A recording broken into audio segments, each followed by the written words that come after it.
5월 27일 금요일 누가복음 7장 36절에서 50절까지 말씀 읽겠습니다. 바리새인이 예수께 자기와 함께 잡수시기를 청하니 이에 바리새인의 집에 들어가 앉으셨을 때 그 동네에 죄를 지은 한 여자가 있어 예수께서 바리새인의 집에 앉아 계심을 알고 향유 담은 옥합을 가지고 와서 예수의 뒤로 그 발 곁에 서서 울며 눈물로 그 발을 적시고 자기 머리털로 닦고 그 발에 입 맞추고 향유를 부으니 예수를 청한 바리새인이 그것을 보고 마음에 이르되 이 사람이 만일 선지자라면 자기를 만지는 이 여자가 누구며 어떠한 자 곧 죄인인 줄을 알았으리라 하거늘 예수께서 대답하여 이르시되 시몬아 내가 내게 이를 말이 있다 하시니 그가 이르되 선생님 말씀하소서 이르시되 비추는 사람에게 비친 자가 둘이 있어 하나는 500데나리온을 줬고 하나는 50데나리온을 줬는데 갚을 것이 없으므로 둘 다 탕감하여 주었으니 둘 중에 누가 그를 더 사랑하겠느냐? 시몬이 대답하여 이르되 내 생각에는 많이 탕감함을 받은 자니이다. 이르시되 내 판단이 옳다 하시고 그 여자를 돌아보시며 시몬에게 이르시되 이 여자를 보느냐? 내가 내 집에 들어올 때 너는 내게 발 씻을 물도 주지 아니하였으되 이 여자는 눈물로 내 발을 적시고 그 머리털로 닦았으며 너는 내게 입맞추지 아니하였으되 그는 내가 들어올 때부터 내 발에 입맞추기를 그치지 아니하였으며 너는 내 머리에 감람류도 붓지 아니하였으되 그는 향유를 내 발에 부었느니라. 이러므로 내가 내게 말하노니 그의 많은 죄가 사하여졌도다. 이는 그의 사랑함이 많음이라. 사함을 받은 일이 적은 자는 적게 사랑하느니라. 이에 여자에게 이르시되 내 죄사함을 받았느니라 하시니 함께 앉아있는 자들이 속으로 말하되 이가 누구에게 죄도 사하는가 하더라. 예수께서 여자에게 이르시되 내 믿음이 너를 구원하였으니 평안히 가라 하시니라. 아멘. 자, 36절에 보면 이제 한 바리새인이 예수님을 식사 자리에 초대하는데 36절에서는 한 바리새인이라고 했지만 이 바리새인은 40절에 이름이 나옵니다. 시몬이죠. 보통 이제 유대인의 식사 초대는 한 가족이라는 뜻이에요. 자, 그러면 이 시몬이 정말 예수님을 한 가족이라고 생각해서 초대를 한 걸까? 제가 여기다가 음흉한 식사 초대라고 적어놨잖아요. 네, 음흉한 식사 초대입니다. 책 잡기 위해서 초대를 한 거죠. 자, 그런데 마침 37절에 보면 이 동네에 죄를 지은, 누구나 다 아는 이 사람 정말 죄를 지었다라고 다 알고 있는 한 여자가 들어와서 향유 옥합을 가지고 와서 예수님의 발 곁에 서서 울며 눈물로 발을 적시고 물이 준비된 물이 없으니까 눈물로 발을 적시고 자기 머리털로 닦습니다. 머리요. 예수님의 발을. 그리고 입을 맞추며 향유를 붓는데 바리새인이 이것을 보고 못마땅하게 여깁니다. 어떻게 당신은 선지자라면서 죄인과 함께 있을 수 있냐? 네, 그렇게 한 거죠. 자, 그런데 이 여인의 행동을 주목해 보면 수치를 감수하는 행동입니다. 그러니까 예수님을 향해 극진하게 대접하는 모습인 거죠. 그러니까 예수님을 식사 자리에 초대해 놓고서 극진하게 대접하지 않는 시몬과 대비가 됩니다. 자, 참고로 설명을 드리면 여기서 말하는 향유는 인도산 수입품입니다. 국산이 아니에요. 그러니까 정말 비싼 거죠. 보통 여인들이 이렇게 치장할 때나 장례 때 사용했던 것으로 매우 값비싼 것입니다. 그런데 별로 돈도 많은 것 같지 않은 이 여인이 이 값비싼 향유로 예수님을 극진하게 대접한 거죠. 전 재산과도 같았을 것입니다. 참고로 이 사건은 마태복음 26장, 마가복음 14장, 요한복음 12장에 마리아가 향유 옥합을 깨트리는 사건과는 다릅니다. 자세하게 설명하지 않을게요. 너무 시간이 많이 걸리니까. 아무튼 다른 사건이라는 것을 보고 한번 찾아보시기 바라고요. 자, 좀 더 보도록 하겠습니다. 자, 여기서 바리새인에 대해서 조금 정리해 볼게요. 우리가 보통 바리새인 하면 굉장히 부정적인 이미지가 있죠. 근데 원래 바리새인은 원래도 나쁜 사람들이 아닙니다.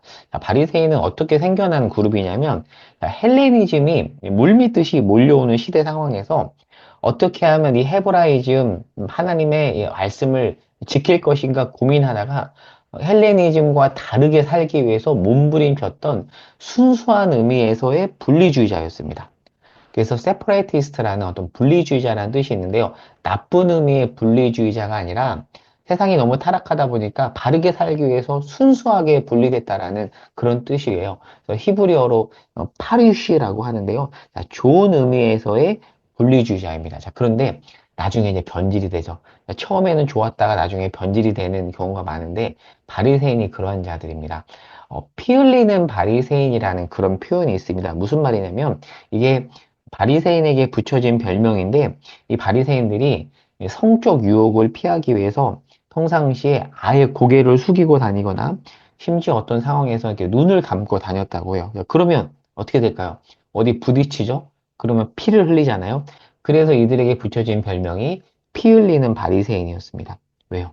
거룩을 지키기 위해서 몸부림친 겁니다. 자, 문제는 시간이 흘러서 자신들의 이 오름을 다른 사람을 정죄하는 데 사용하죠. 진정한 오름은 옳지 않은 사람들을 옳게 만드는 데 써야 되는데 나는 옳은데 너넨 왜 그래? 라는 것으로 자신들의 이 피글림과 오름과 순수한 분리성을 사용한 것이죠. 자, 본문의 이 시몬은 이렇게 변질된 오름을 가진 바리새인입니다.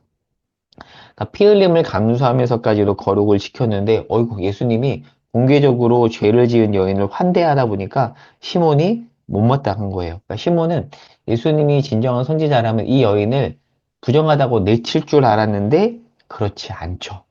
자, 그리고 이제 예수님께서 비유를 드는데 어떤 비유를 드냐면, 500데나리온과 50데나리온 빚진 자가 있는데요. 자, 1데나리온이 노동자 하루 품삯이니까 작게 잡아서 일당을 10만 원으로 환산한다면 5천만 원 빚진 자, 이 사람은 500만 원 빚진 자라고 할 수 있어요. 자, 근데 둘 다 탕감을 받았어요. 자, 예수님이 42절에 질문을 하죠. 시몬에게 누가 더 탕감해 준 사람을 사랑하겠느냐?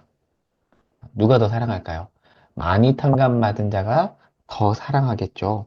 결국 탕감을 많이 받은 이 죄 지은 여인이 예수님을 더 사랑하게 된다. 자, 이 얘기를 하는 겁니다. 그리고 결국 그렇게 많이 탕감받은 자는 은혜를 알고 예수님으로부터 죄 사함을 받죠. 자, 이게 바로 오늘 본문인데요.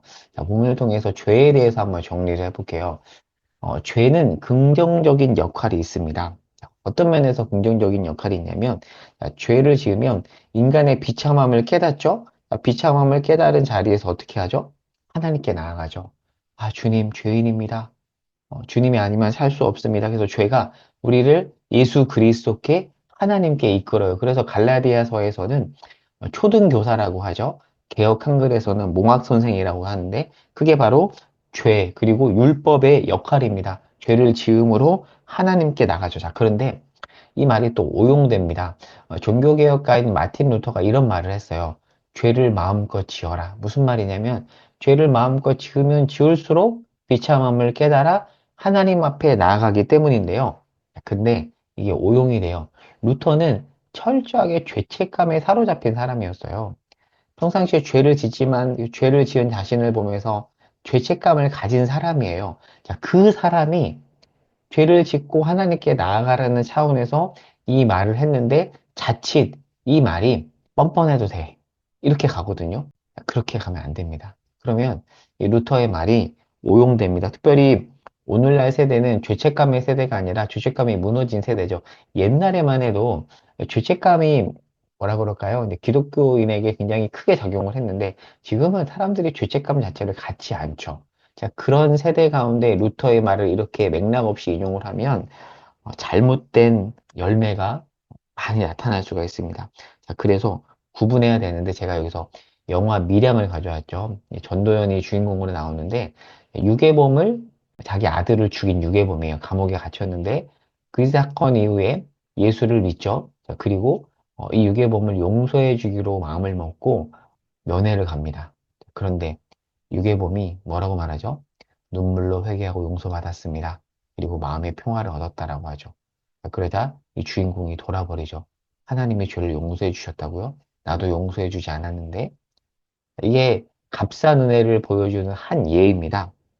여러분, 은혜는 값비싼 은혜입니다. 진짜 용서를 받은 사람은 은혜를 아는 자죠? 그렇게 은혜를 아는 자는 이렇게 말할 수 없습니다. 자, 그러니까 이 유괴범의 말은 값싼 은혜의 예라고 볼 수 있습니다.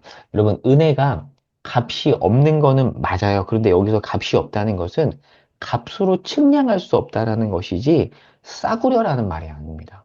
그러니까 값싼 은혜, 우리가 은혜를 자꾸 이렇게 오해하거든요. 싸구려가 아니에요.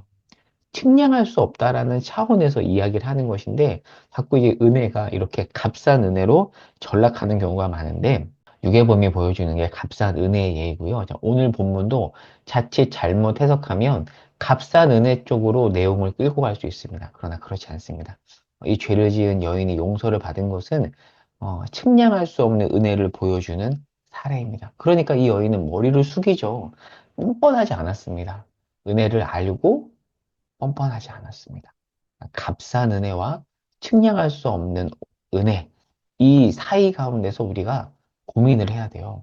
깊이 생각해야 됩니다. 그렇지 않으면 우리는 하나님의 은혜를 싸구려 은혜로 만들게 됩니다. 말씀을 맺겠습니다. 우리 모두 죄인인데 죄인의 자리에서 은혜를 누리고 이 자리에 서 있죠. 그 은혜를 처절하게 아는 자는 뻔뻔할 수 없습니다. 물론 죄 용서를 받은 사실 때문에 당당하라는 메시지를 전할 수 있지만 그 당당함이 이상한 뻔뻔함은 아닙니다. 예수로 인해 우리 죄를 용서해 주신 예수로 인해 당당해야 되지만 여전히 그 은혜 때문에 우리는 숙연해질 수밖에 없죠. 그래서 정말 깊이 은혜를 체험한 사람 주변에 보세요. 그런 사람들은요, 이렇게 막 이러지 않습니다. 네, 숙연하게 살아가잖아요. 측량할 수 없는 은혜를 경험한 사람의 다른 모습입니다. 오늘 말씀을 통해서 우리가 은혜에 대해서도 깊이 깨달아야 되지만 혹여나 은혜를 우리가 싸구려로 전락시킨 건 아닌지 깊이 돌아볼 수 있으면 좋겠습니다. 기도하겠습니다. 하나님, 우리는 은혜를 아는 자입니다. 그 은혜가 값싼 은혜가 아닙니다. 하나님의 측량할 수 없는 은혜에 숙연하게 반응하는 우리가 되게 하여 주시옵소서. 오늘 하루 그 은혜를 깊이 묵상하며 살아가기를 소망합니다. 오늘 하루도 우리와 함께하여 주시옵소서. 예수님의 이름으로 기도합니다. 아멘.